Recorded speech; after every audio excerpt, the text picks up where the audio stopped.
Chapter 68, The God Letters. Garasara. Do what thou wilt shall be the whole of the law. Maybe it was Devanagari that began it.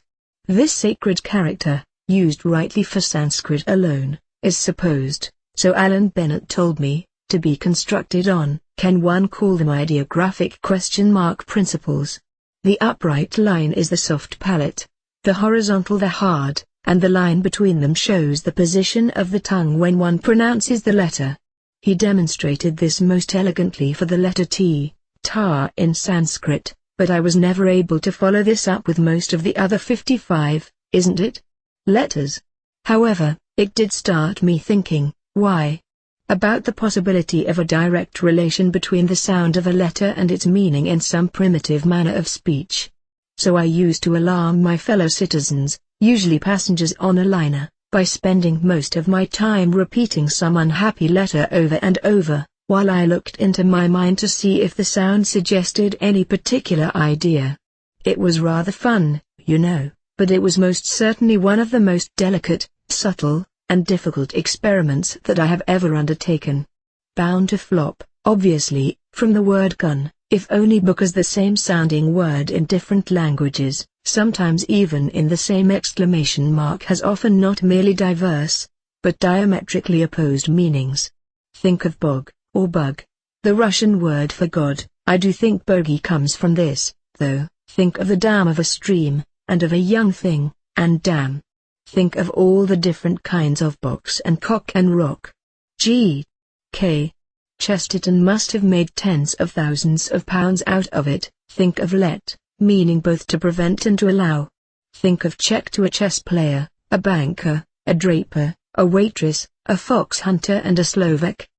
The importance of all this, I'm sure I've told you how Thoth, god of all magic, the wisdom and the word, is usually shown with style and papyrus, as inventor of writing, which is the real magical art. Hence grimoire is nothing but grammar. To cast a spell explains itself, and the angel, for example of a church, see Revelations 1:2, was merely the secretary. 1. Never mind. I was thinking of language in its supposed primal state, when grunts and groans and moans and yells and squeaks and the like were the nearest anybody ever got to sweet articulate words sweetly divided apart. And yet I persisted. I wanted to go right back, before letters were put together, to make words at all. This is, I believe, almost wholly original work, though I am not sure that Faber Olivet didn't skate round the edges. I put to myself this question: when I pronounce the letter so-and-so, what thought or class of thought tends to arise in my mind? If you practice this in public, people may wonder. With the vowels, one does seem to find a natural correspondence.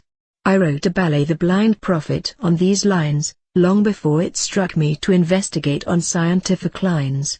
The Hindus knew this with their aum. A is the open breath, u the controlled force, m no breath at all. See Magick, pages 45 to 49. To me I is a shrill feminine sound, as o is the roar of the male. U is pursed, e hardly significant. As to magic, the Gnostics were chili con carne plus molten platinum plus a few girls I have known on the vowels. Their incantations consist almost entirely of combinations of these. 27 at a time is very frequent. In fact, it seems sometimes as if their theology depended on variations of these combinations. Their theology, too. Never mind that just now. But the consonants? That is a hard nut to crack. Students of language have been accustomed to group the consonants exactly as we now happen to require. Here, in brief, is the list: dentals, labials, gutturals. Various modifications extend them to 59, and there are 27 vowels. I shall naturally concern myself only with those that matter to the subject. In practice, the 22 letters of the Hebrew alphabet will serve for this preliminary study, especially as in that case, we have already the attributions. I will begin by classing them. 3. Gutturals. 1. G. Luna. 2. Ch. Cancer, house of Luna, Jupiter here exalted. 3. K. Jupiter. 4. Q. Pisces, house of Jupiter. At 17 the moon. You will note that either Jupiter or Luna occurs in every case, in 2, doubly. Gutta, moreover, is the Latin word for throat. Both planets emphasize the soft open expansive aspect of nature, they both refer accordingly to the feminine throat, the tube either of present or of future life. Jupiter, when in Sagittarius, has an aggressive, masterful, male side, but his letter when there is Samuk. Now pronounce these letters, observe the motions of opening and expulsion of the breath. Well, then, you will no longer wonder at that list we had in another letter of the word CWM, coomb, queen, queen, and so on, also, quill, queer, quaintest, curious, quick, quince, especially with the U vowel, which sounds prehensile, ready to suck. Cupris, octito. The Greek or Syrian Aphrodite Venus, is the outstanding example in theogony. But, you ask, what has all this to do with the gods? Patience, child, this will develop as we proceed. Let us look at the dentals. These, for the profane scholar, include the sibilants, and liquids. Dentals, 1. D. Venus. 2. Z. Gemini, house of Mercury. 3. T. Leo, house of Sol. 4. L. Libra, house of Venus, Saturn here exalted. 5. M. Water. 6. N. Scorpio, house of Mars. 7. S. Sagittarius, house of Jupiter. 8. R. Sol. 9. Sh. Fire. 10. Th. Saturn, the Earth. Here, we see at one glance, there is no such simple obvious relationship, as in the previous list. Nor indeed is there, to my ear, any close connection in the sounds. Better luck, perhaps, with the last lot. Labials, 1. B. Mercury. 2. V. Or F4, Taurus. House of Venus, Luna exalted therein. 3. P. Mars. Not a bit of it, almost worse than before. Here, then, I say it, weeping, with agonized reluctance, the holy Capella has let us down with a bump. It did look, too, didn't it, as if it was all going to go so miraculously well. All is not lost, not even honor. Suppose you reflect that, after all, Hebrew is a late language, invented, far, far removed from the primitive grunts and groans, with their corresponding motions, that we set out to study. Let us take the high hand, and say that the guttural correspondence doesn't rhyme with anything, that it is just an amazing piece of sheer luck, nay, that it should serve us as a warning not to be led away like Macbeth. You remember how Banquo warned him that, oftentimes, to win us to our harms, the instruments of darkness tell us truths, win us with honest trifles, to betray us in deepest consequence. And breaks off abruptly to speak with his cousins.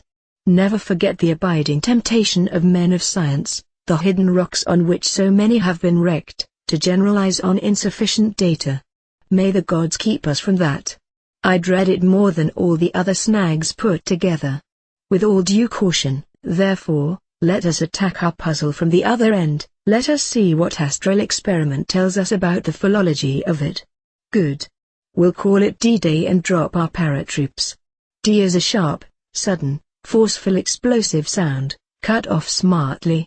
Now then, I can't tell whether you will connect this with ejaculation, with the idea of paternity. Whether or no, a vast number of people did so in the dawn of speech. Even today children seem instinctively to say dad for father, though no allowance can be made for cases of mistaken identity. And the most ancient father gods of the oldest and simplest civilizations are thus named. In Sumer he was Ad, or Adad, whence the later Egyptian Hadit, and the Semitic Adonai. There are also words like Avd, the creative magic. So also the Greeks in Syria knew Adonis, and the Latin Deus is itself the general word for God. Again, Valhalla houses Odin, Woden, and there are others. When the dental is complicated to a sibilant, as we shall see later, another idea is introduced, while the lightening of the sound to T has yet another effect. Sanskrit also helps us with such roots as dith, to show, dam, to tame, devk, to lead, dhay, to need, mold, dha, to support, do, to give, dhe, to put, and a wild group of words like diva, a divine being. But that comes later. Meanwhile, practice pronouncing these names, as also English words such as do, deed, dare, drive, doubt, dig, dog, dive, duck, dub, while exploring the abyss of your mind, and see whether you do not soon associate the D sound with a swift, hard, definite, fertile and completed act. For a fair test, take only the oldest and simplest words which might naturally be wanted in the Stone Age. The next sound group to be considered may conveniently be N. Here at once we have innumerable gods and goddesses flocking up: knew, knew it, Anne, Noah, John, Anne, On, Jonah, et al. With the exception of On, a special case, all these divine or semi-divine beings refer to the night, the starry heavens, the element of water, the north, the mother goddess, as appears when we consider their legends and rituals. N, Nun, means a fish and refers to the water sign of Scorpio. Note, later when we reach sh, that Joshua was the son of Nun. To me the sound gives the idea of a continuum, an eternal movement, and this is of course our thelemic conception of the universe, the star sponge, of which I have elsewhere written at such length. But at the moment I am especially desirous that you should compare and contrast this letter with the S sound. S or SH combined with T is discussed rather fully in Magick, pages 336 to 85. You should find it child's play to determine the significance of the sibilant. It is the one letter which necessitates the exposure of the skeleton. That is, the subconscious. Hence hush. It is the hiss of the snake, great lord of life and death, life. Yes, the spermatas on, child, silence. Danger. There is a man somewhere about. The savage reaction. And, sure enough, Ish is the Hebrew for man, mankind is Adam, Adam, Sanskrit Admi, the father and mother conjoined. Male and female created they man. The S gods are innumerable. Asar, Isis, is his female twin, Astarte, Ishtar or Ashtoreth, Set, Saturn, Shu, Zeus, into whom the D intrudes, because S is the male as N the female, and D the father as M the mother, and the Jesus group. Here is the idea of the south, or east, both quarters referring, in ways very slightly divergent, to the element of fire, the sun, the Father God in his aspect as the Holy Ghost. The ancient tradition appears in the Gospels, the lesser mysteries of John, beheaded with the sword, and consumed on a disc, and the greater mysteries of Jesus, pierced with a wand, and consumed in a cup. All same tarot. I'm not at all sure how far it is wise to take this letter. To make it complete, we should need a book about 3 times the size of the Book of Thoth, and I should want another half-century of research before I started to write it. As this seems for divers reasons a little awkward in practice, I am rather afraid that we must content ourselves with this very sketchy account. Always, when one touches the subject, one goes all woolly. One lacks not only completeness, but precision. Then there is the overlapping nuisance, and the fact that the natures and the names of the gods change slowly as time goes by. The confusion. The contradictions. I could wish to be the proverbial Baiji. Oh! I could go on making excuses for another hour. I can't be helped, and I feel that I shall have rendered you quite a bit of service by calling your attention to the existence of the subject, by stimulating you to research, by suggesting certain potential lines on which to attack the same, and perhaps even by giving you a few tips which you may find useful in practical magic. The subject is closely bound up with mantra yoga, and with invocation. You will doubtless have noticed, for instance, that many chapters of the Quran have the letter L for a leitmotif. Islam attaches immense importance to this liquid L, as it appears in Allah. Compare the Hebrew El gods, Al, Aloha, Elohim, Alien, etc., and look up the El idea in your Book of Thoth, and in Magick, pp. 331 sqq.6, and other peculiarly sacred names and words. Before cursing my way to dinner, oh, how I hate the need of food unless I am practicing the ninth art and disguise myself as a me, I must mention the letter M. This is the only letter that can be pronounced with the lips firmly closed. It is the beginning of speech, and so the mother of the alphabet. Distinguish from N, the letter of the female. Look up Magick again, Chapter 7, pages 45 to 49, gives a good account of M in discussing Orm. Note, 2, the root mu to be silent, form which we have the words mystic, mystery and others. As the letter of the mother it appears to this day in nature everywhere, the first call of the child to mama. In nearly every language, moreover, the word for mother is based on M. Mada, Mia, Mutter, ama or ama and the rest. The vibrant R suggests light rays, Ra, the sun. The labials bring to mind the curves in natura. You will soon discover the words with a few little experiments. The T is a D, only lighter, quicker and younger, and so good night. Love is the law, love under will. Fraternally, 666.